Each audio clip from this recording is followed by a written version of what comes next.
Magandang hapon sa inyong lahat. Ito po si Herbert Curia, author, promoter ng Bible Lives Promotion. Iba't ang ating pananalig sa ating banal na Panginoon Diyos, banal na Panginoon Kristo at gabay ng kalibon na ganuban ng Santa Maria ay ating po ibinabahagi sa inyo sa linggong ito. Ang mensahe ng ating banal na Panginoon Diyos. Ang tema ng ating banal na Panginoon Diyos ay manatili sa mabuting pamumuhay at pananalig sa ating banal na Panginoon Diyos mula sa banal na Panginoong Kristo. Ngayon babasahin ko po sa inyo ang mga mensaheng ito mula doon sa Bagong Tipan o mabuting balita ng paghahari ng ating banal na Panginoon Diyos. Yan. At ayon po dito sa mga taga-Kolosas, Kabanata 2, Talatang 6 hanggang 7, ito po yung mensahe.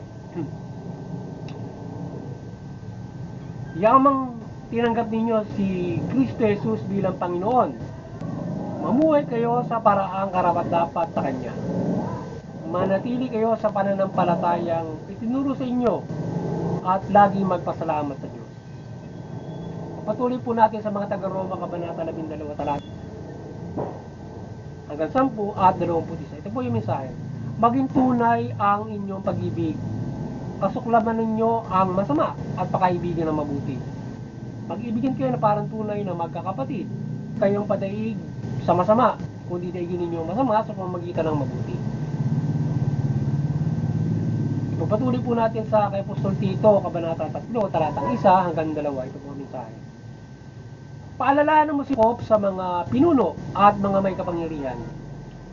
Sundin ang mga tao sa nila mga ito at maging handa sa paggawa ng mabuti. Pagbawalan mo sila magsalita ng masama kanino man. Kailangan sila maging maunawain, mahinahon at maibigin sa kapayapaan. Pagpatuloy po natin sa 2 Thessalonica, Kabanata 2, Talatang 17. Ito po ang mensahe. Bigyan nawa kayo ng matatag na kalooban upang inyong maipahayag at maisagawa ang mabuti. Pagpatuloy po natin kay Apostol San Lucas, Kabanata 13, Talatang 2 hanggang 3. Ito po ang mensahe. Sinabi niya sa kanila, sa akala ninyo'y higit na makasalanan ang Galileyong ito kaysa ng lahat ng ibang mga taga-Galilea, dahil sa gayon ang sinapit nila. Hindi, ngunit sinasabi ko sa inyo, kapag hindi nyo pinagsisihan at pinanigdanan yung kasalanan, mapapahang lahat. At ipagpatuloy po natin kay Apostol San Mateo, Kabanata 4, Talatang 8 hanggang 11. Ito po ang mensahe. Pagkatapos, dinala ng dyablo sa isang napakataas na bundok at ipinatanaw niya ang lahat ng kaharian ng sanlibutan at ang kayamanan ng mga ito. At sinabi ng dyablo, ibibigay ko sa iyo ang lahat ng ito kung magpapatira pa ka at sasamba sa akin. Sumagot si Jesus, lumayas ka, Satanas, sapagkat nasusulat, ang iyong Diyos at Panginoon ang sasambay mo. Siya lamang yung paglilingkuran. At iniwan siya ng dyablo.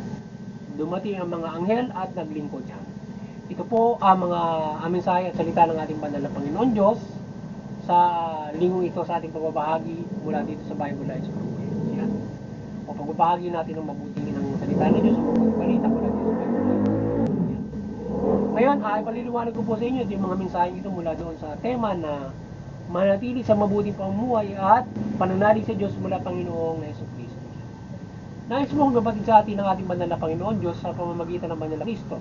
Mula dito sa mabuting balita na kanyang inihayag ay nais niya na tayo ay manatili tayo sa pamumuhay ng mula dito sa mabuting balita o yung iaralin na sa atin ng ating banal na Panginoon Jesucristo, iginabay sa atin o paano tayo mamumuhay na matuwid o mabuti. Yan. Dati noon ay ang paggabay sa atin para tayo ng mabuti, yung kautusan na sinasabi. So ngayon ay yung kautusan ay gabay pa rin ng mabuti yan, pero higit yung ito'y binago niya sa pamamagitan noong kung paano susundin ito at kung paano maayon doon sa mabuting balita. So ganyan tayo ngayon makapamumuhay ng mabuti. So, diyan natin susundin mula doon sa mabuting balita. At sinasabi nga dito, particular, ay maging tunay yung ating pag-ibig. So, tayo ay kasuklaman natin yung masama at pakaibigin natin ay yung mabuti. So, tayo ay masuklam sa anumang uri ng kasamaan at syempre yung mabuti ang pakaibigin natin na siya nating dapat gawin. Syempre tayo ay mamunay na mag-ibigan tayo, tayong lahat. So ganyan na dapat mamumuhay bilang mga nanampalataya sa Diyos mula Panginoon Kristo. Tayo ay mamuhay na mayroong pagmamahal, pagmamalasakit sa bawat isa. At nasabi na huwag tayong padadaig sa anumang uri ng kasamaan. So dadaigin natin lagi ang kasamaan sa pamamagitan ng mabuti. So hindi mo dadaigin yung masama sa pamamagitan ng abusong paraan o masama rin paraan. Kundi dadaigin mo yung masama sa pamamagitan ng mabuting paraan. Wala nga din sa gabay ng mabuting balita yan. So ganyan tayo ginagabayan, particular dito sa mga mensaheng ito na kung paano tayo magpapanatili ng mabuti. Na particular ito mga mensaheng ito dito sa mabuting balita ng mga person na ito. At sinasabi nga na kagaya doon sa sa nangyari doon sa Galilea na yung ilang na tayo, sabi ng Panginoon sa Kristo, nung ibalita sa kanya nung parusahan ni Pilato yung ilang mga Galileo na pinapatay niya, pinaparusahan dahil para sa kanya maaaring nagkasala kay Pilato kaya pinapatay niya o whatsoever na pagkakasala ng mga tao. Pero sinabi ng Panginoon sa Kristo, hindi lamang sila yung makasalanan o may higit pa makasalanan sa kanya, sinapit nila na yon. Kaya tayo dapat ay pagsisisihan natin at tatalidan ng ating mga kasalanan upang sa gayon ay hindi tayo mapahamak. So kung tayo ay hindi natin tatalidan ng ating mga kasalanan ay mapapahamak tayo. Ngayon, bagamat doon sa sitwasyon na nangyari ay naghahandog sila doon sa Diyos. Maaaring humihingi na maaaring humihingi o hindi pa siguro nakahingi ng kapatuwaran. Kaya na nangyari sa kanila. Pero ang dapat natin gawin talaga para tayo ay hamak tayo ay manikluod sa Diyos upang tayo ay patawarin sa tibok na kasala. Lalong-lalo kung hanggang na tayo nagkasala. Upang sa gayon, tayo ay mapatawad at hindi natin sapitin yung masasamang bagay gaya noon. Kaya kung tayo nagkasala sa gobyerno, halimbawa, magbalik loob pa lang sa gobyerno at kung ano man yung maaaring kaparusan na maaaring abutin mo kung may parusang kamatayan o whatsoever, ikaw ay tinutugis ng gobyerno, ay magbalik loob pa sa gobyerno para ikaw ay hindi mapahamak ng gano'n, di ba? At lumapit ka sa Diyos, magsisi ka. So gano'n natin dapat na gawin. So sabi din na tayo ay manalig ng lubos sa ating manala Panginoon sa pananatili ng mabuti upang tayo ay manalig na bigyan tayo ng matatag na kalooban sa paggawa ng mabuti, lalo na kung ikaw ay nanunungkulan. So kung nanunungkulan ka sa pamahalaan, kinakailangan mo ng matatag na kalooban para matupad mo yung tungkulin mo. Kasi kung mahina loob mo, may problema ka doon sa tungkulin, hindi mo ma-implement yun. Kung pulis ka, mahina loob mo, hindi mo maipagtatanggol yung isa, laban dito sa isa, kasi talo ka. Kasi mahina yung loob mo. Kailangan, matatag yung kaloob mo, tingin mo sa banal na Panginoon Diyos. Dahil sa tingin mo, magagapitan ng ma-impluensya yung akala, diba, mga ganun mga bagay, kung tayo magpinapalabas sa pelikula. So, may influensya kalaban mo, paano mo lalabanan siya? Kailangan matatag ang kalooban mo at may gamay ng banal na Panginoon Diyos para tulungan kanya na magapin mo yung kasamaan. Magano, at yung pangkaraniwang pamumuhay, tayo gumagawa ng mabuti. Bigyan tayo ng katatagan, siyempre gabayan tayo para may nagawa natin. So, kaya nga para sinasabi nga na digin natin yung masama, sa mabuting paraan, kinakailangan matatag yung ating loob. At siyempre, pangkaraniwang mamuhay tayo ng mabuti na hindi nga tayo kinasusuklaman natin yung hindi tayo gumagawa ng masama kapag suklam tayo ng sa gawain masama kundi gawain mabuti at magawin lamang yung ating ginagawa yan. At isa lahat huwag tayong siyempre yung ang kasamaan ay tukso ng demonyo yan. Anumang uri ng material na bagay o anumang uri na nakahigay sa atin na gumawa ng di maganda yan ay tukso ng demonyo. So huwag tayong patukso sa demonyo upang sa gayon hindi tayo makagaya ng ginawa sa Panginoon sa Kristo at tinutugso sa mga bagay at iba't ibang paraan, kapangyarihan, kayamanan. So huwag tayong patukso sa kayamanan, kapangyarihan, sa gayon gagawa tayo ng hindi mabuti para makuha natin yung kayamanan o kapangyarihan, or tayo sasamba sa yung ang paggawa natin kasama, parang tayo sumasamba sa demon yan, even though demon is not approaching you to do that, but yan ay nakapag-uudyok na sa'yo kapag ikaw gumagawa ka ng masama, na nauudyokan niya yung pagkatao mo para gawin mo yung mga bagay, especially in wealth. Kapag ka ikaw nahihikayat ka na kunin mo, gusto mo yumaman doon sa pamumuhay mo, madagdagan pa ang kayamanan mo, gagawa ka ng raya, gagawa ka ng mabigat ng mga pagkakasala para lang or else, halimbawa, ang naging problema ng kagutuman. So kaya pinakita doon sa in example ng banal na Panginoon sa Kristo yung fasting. So kapag gutom ka kasi, madali kang matempt ng yaman, madali kang matempt ng kapangyarihan. So pag pinakita ka na siguro ng isang hambor o isang hamburger, kapag gutom na gutom ka, napapatay ka, halimbawa, gano'n. So hindi mo dapat gagawin kahit na anong gutom. Pwede mo namang hingin yun, pwede kang humingi ng tulong para kumain ka, at may pananampalataya ka sa Diyos, makakamit mo yun. Kasi lahat naman ang ginagawa yan para sila ay maging, tayo lahat ay tumulong sa ating kapwa-tao. So mayroon mga naging instrumento ng Diyos, at tayong lahat ay ginagawa ng instrumento sa bawat isa upang matulungan natin yung ating kapwa-tao. Sa ganyan tayo at pinangunlad niya yung lahat ng bagay para ikaw ay makatulong sa kapwa-tao mo o ang bawat isa. Kaya nga lahat tayo ginagawa yan na maging manimuyang kayong ay mula sa pagtulong sa kapwa-tao.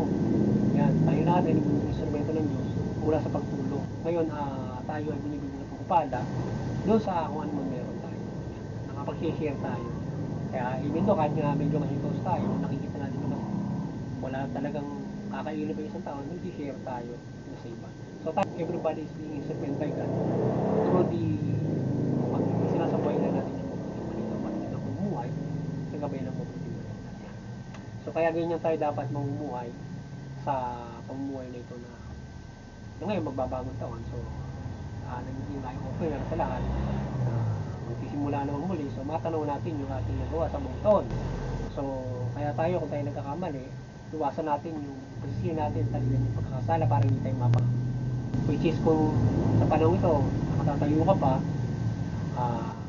mayroon ka pang forward, so limuhin mo yung pagkakamali. So talikdan mo na yung pagkakasala mo, kasi baka in the future mapapahama ka, at mapapahama ka talaga kapag gumawa ka ng mali. So hindi mo ang banal Panginoon Diyos, dahil mo yung masama sa pamamagitan ng ginagawa ng mabuti. Kung ikaw dati mabisyo, hindi mo yung bisyo sa pamamagitan ng paggawa ng mabuti, mag-exercise ka na, magpakasipag ka, kung dati tamad ka, magpakasipag ka, etc. etc. Diba, mga ganun. So gaya nga iba, may New Year's resolution. So ang New Year's resolution mo, manampalataya ka sa Diyos, sundin mo yung mabuting balita, hindi ka liligaw nito. Doon sa practical mo pamumuhay ay pinalalubo mo yung spiritual mo pamumuhay, sapagkat yung in a practical way namumuhay ka maka-spiritual yan, kung paano ka kanya sinasabi na yun, you're doing in a spiritual way in that kind how you, kung paano ka mamuhay na mabuti. So yan, muli sana nagabayan na naman kayo ng Bible Life Promotion sa inyong spiritual na pamumuhay, at kayo ay magkaroon ng malaking pag-asa sa inyong kaligtasang spiritual yan. At kayo ay dumadalangin ng gabay ng Banal na Santa Maria sa ating pagbabahaging ito ng mabuting balita. So tayo patuloy na gabay ng kaliwanagan at maliwanagan ng lahat sa ating pagbabahaging ito. Yan. Samahan tayo ng Banal na Santa Maria palagi. Siyempre ng Banal na Panginoon Diyos, Banal na Panginoon sa gabay ng Banal na Santa Maria. Yan. At sa lahat, siyempre, ayaw yung pakikinig. Tayo ay patuloy na makinig at isabuhay natin ito para tayo. Ito yung makagagabay sa atin sa kaligtasan ng spiritual. Lalo, siyempre, gawin natin, lalo na kung may gabay ang Banal na Santa Maria. Tayo ay napapaalalahan palagi at gabay sa atin. Nagbibigyan tayo ng tibay at naalala natin palagi kung yung matuwid na pagbubuhay na nakakatakan. So, doon naman sa interfaith unity, patuloy tayo magkaisa para maiwasan natin yung hindi pagkakaunawaan sa ating paniniwalang reliyon at iba't ibang paniniwala. So, doon sa interfaith unity ay hindi naniniwala, mayroon naniniwala. So, kung naniniwala ka, magkaisa tayo. Maging hindi naniniwala, makisa roon para maunawaan natin yung iba't ibang paniniwala, maging walang paniniwala, sa pamamagitan ng mapayapang paraan. Kasi kung mahirap kung tayo ay magnan, magkakaroon ng diskusyon na nauwi sa away, lalo na digmaan. Na nangyayari din ngayon, na yung iba-ibang mga may mga political belief, religious belief na uwi doon sa sa extremity. So lang sila ng paniniwala nila ng armed para doon sa kanilang paliwanag na yun ay nagkadulot ng kaguluhan. So dapat tayo ay nagkakaisa at unawain natin yung ating mga reliyon para hindi mga sa ganung klase ng mga bagay. Muli dito sa CBCP and Vatican Church, patuloy kayo maliwanagan ni Banal Santa Maria at mabuklod nyo yung sangkatauhan mula sa bansang Pilipinas sa pananampalataya sa Panginoon Diyos mula Panginoon Kristo at mabuting balita. Sa ating muli sa pagbabahagi ng mabuting balita sa Bible Lives Promotion sa patuloy natin mabuklod yung sangkatauhan sa pananampalataya sa Diyos mula Panginoon Kristo at itong ating minabahagi ng mabuting balita. So yan, sa mga kapamalaan, maliwanagan kayo at kayo ay maliwanagan kayo ng Santa Maria at inyong talimahin ng mabuting balita. Sa gayon ay kayo ay makapamahala ng matuwid, mabuti at tugunin niyo yung karapatan ng tao. Magandang hapon sa inyo lahat at